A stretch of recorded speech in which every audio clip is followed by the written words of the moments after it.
જે ભૂમિમાં ચારે બાજુએથી જળ વિસ્તારથી ઘેરાયેલ હોય તેને ટાપુ તરીકે ઓળખવામાં આવે છે. ઉદાહરણ તરીકે લક્ષદ્વીપ ટાપુ, અંદમાનિક ટાપુ. પર્વતોની હારમાળા વચ્ચે આવેલા નીચાણવાળા ભાગને ખીણ કહે છે. દાખલા તરીકે કાશ્મીરની ખીણ. જ્યારે કોઈ જળ વિસ્તાર ત્રણ બાજુથી ભૂમિથી ઘેરાયેલ હોય તો તેને અખાત કહેવાય છે. ઉદાહરણ તરીકે ખંભાતનો અખાત અને કચ્છનો અખાત. બે જળ વિસ્તારને જોડતી સાંકડી ભૂમિ પટ્ટી એટલે સહયોગી ભૂમિ. ઉદાહરણ તરીકે ઉત્તર અને દક્ષિણ અમેરિકા ખંડ વચ્ચે આવેલી સહયોગી ભૂમિ.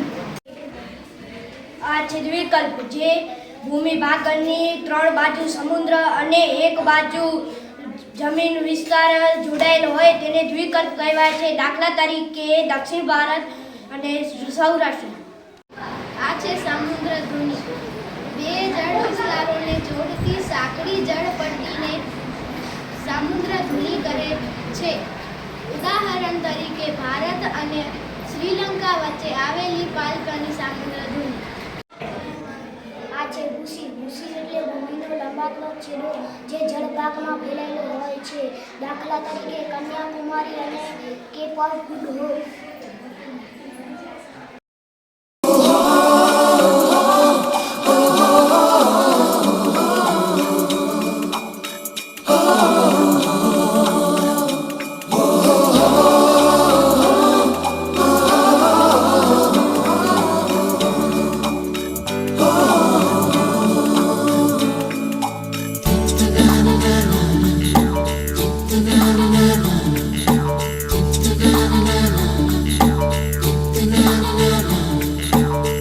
सवेरे सवेरे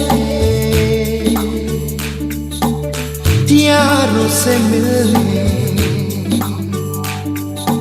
बन ठन के निकले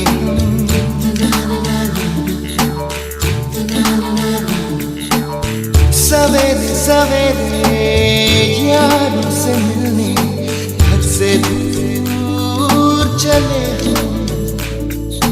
रोके से ना रुके हम मर्जी से चले हम बादल सा गरजे हम सावन सा बरसे हम सूरज सा चमके हम स्कूल